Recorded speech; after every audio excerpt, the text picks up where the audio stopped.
pido porque muchas veces, si se lo pregunto a un mexicano, tendrá un sesgo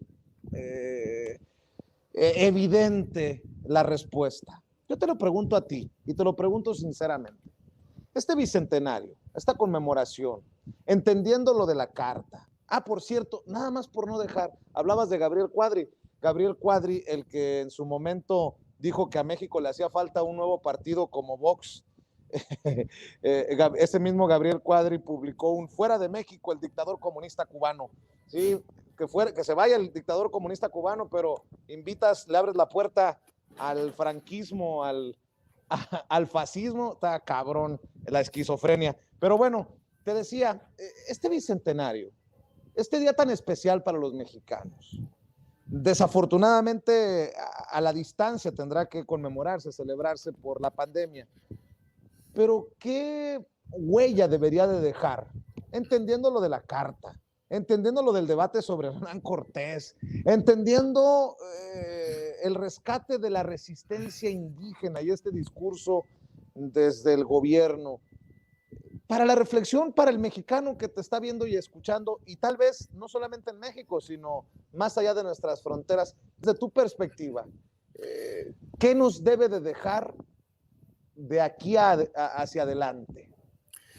Bueno, yo pues creo que lo más importante así, bueno, se me hace un poco difícil en estos días, porque claro, yo soy mexicano proveniente, nací en España, soy mexicano desde 2011 por matrimonio y por convicción también, obviamente, pero claro, también veo desde la perspectiva de España cómo se ve, cómo se visualiza siempre esta relación con México y con las viejas posesiones. Y por un lado diría dos cosas.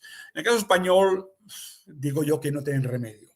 Es decir, con toda sinceridad, hay una incapacidad absoluta de tratar como pares a las naciones del continente. Es de una otra forma, excepto en un periodo muy especial, que yo sí recuerdo cuando era niño, en los 70 la izquierda, yo era niño, pero tenía 5, 8, 10 años, pero recuerdo muy bien, fue un momento de hermandad auténtica entre las izquierdas de España y de América, o sea, Chile, la defensa de la democracia, del socialismo contra las dictaduras, contra el imperialismo, fue un momento de verdadera hermandad y cohesión entre todos. Pero en este momento que históricamente hablando, se puede hablar de un iberismo, no de una hispanidad, en el cual finalmente una coincidencia, oíamos, en mi casa se oía a Víctor Jara, Aquila Payún, pero mi madre ya ni se acuerda, porque los 70 desaparecieron y ya parece que no existió esta unidad, esa solidaridad que fue clave entre las izquierdas del continente y de España. Ese mundo, por desgracia, desapareció y dudo que vuelva. En el momento que España entró a la Unión Europea,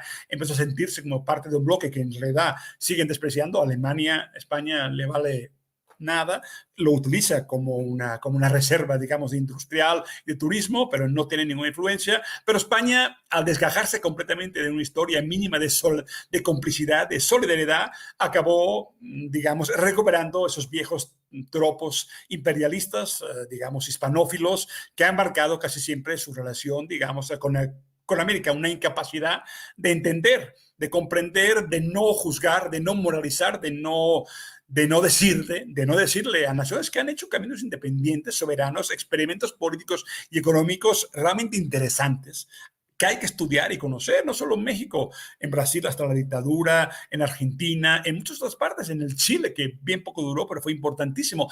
Entonces, ese bagaje de soberanía, de libertad, de socialismo, esa idea que floreció en el continente y que en España duró muy poco. Hubo una guerra civil que marcó para siempre y brutalmente, digamos, el silencio de muchos, la muerte y el exilio.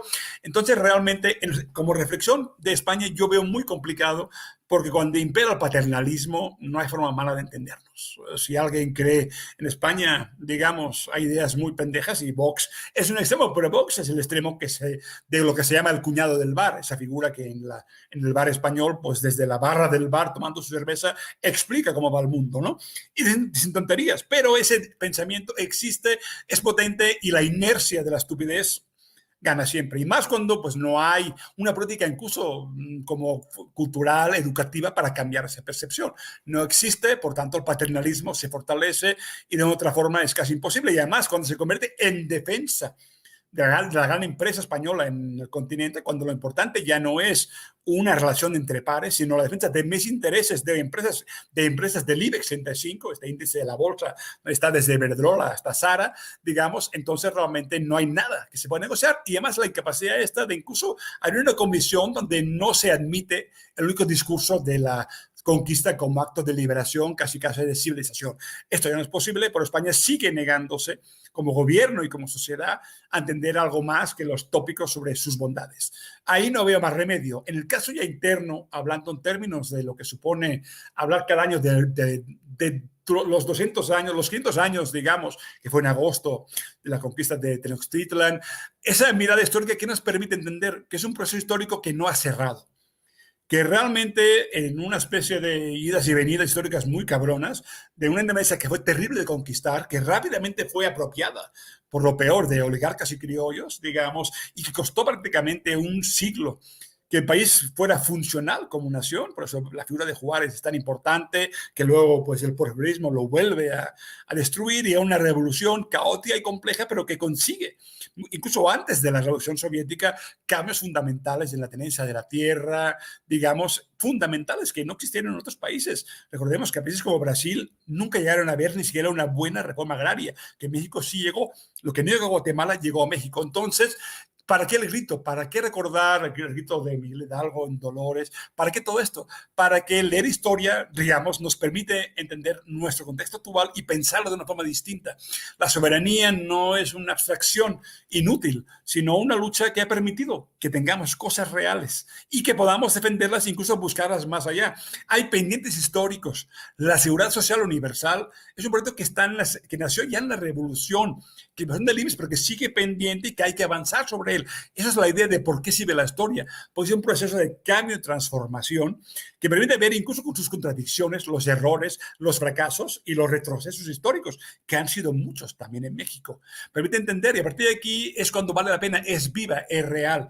La historia, el pasado, en vez de convertirse en una mitología abstracta, donde pues, uno recuerda de niño, como mi mujer a veces, cuando uno era la banderada en la escuela, lo bonito que era, los mitos patrios, incluso son divertidos, algunos de ellos, como Mueran los Gachopines, pues a ver, ya sé que nos tocaba a veces la noche del grito recibir algún que otro huevo, ¿no? En aquellos viejos tiempos de los 60, pero dicho esto, hay una parte del nacionalismo mexicano que creo que sí hay que defender completamente.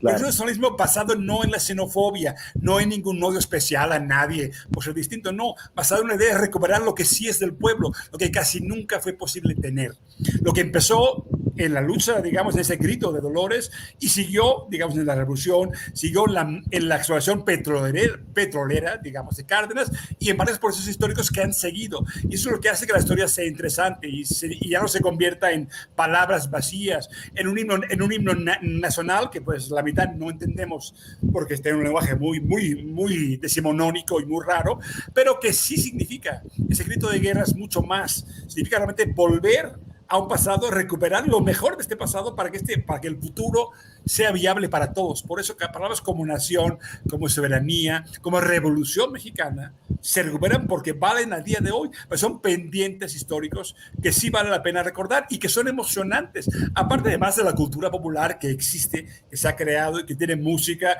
y que vale la pena cantarla y disfrutarla, que también una nación no es solo una estructura jurídica, política, institucional, una historia, es la cultura viva de la gente, y en México esto existe y es real. Me emociona mucho que sigamos cantando corridos y nos mezclemos con Juan Gabriel y tengamos una música propia que a mí, vaya, que en España ni existe. Y eso me emociona saber que una nación también es una cultura, unas canciones, un sentimiento de pertenencia, que también no significa también que la nación existe por sus contradicciones. Y siempre habrá guerra interna, siempre habrá una cierta lucha de clases y no siempre habrá unidad, pero hay también una formación cultural, incluso musical, como te decía, que es muy bonita y que en una noche como la de hoy, pues aunque aún no podamos celebrar en las calles, esperemos que el próximo año finalmente ya sea viable, porque va muy avanzada ya la vacunación y esto va a acabarse, finalmente va a acabarse. Es bonito que el día 15, esa noche del 15, sea algo para celebrar en familia y sentirlo de verdad como algo que une a todo México. Es algo bonito y se recuerda de un país que existió en una lucha permanente realmente por conquistar una soberanía, y esta lucha hoy sigue pendiente y en eso seguimos. Querido Oriol Mayó, qué suerte hemos tenido de contar con tus reflexiones en esta noche de Sin Censura Nocturno. ¿Por qué no cerramos invitando a la gente para que siga donde escribes, para que siga donde publicas, para que te apoye en redes sociales? ¿En dónde, mi querido Oriol Mayo? Pues en Twitter, ahí @OriolMayo, y ahí no peleo mucho, más bien veo el box tuitero, pero de cuando en cuando algo publico, y mi blog en las jornadas de Oriente, Tiempos de Furia, ahí están mis artículos más recientes y más antiguos.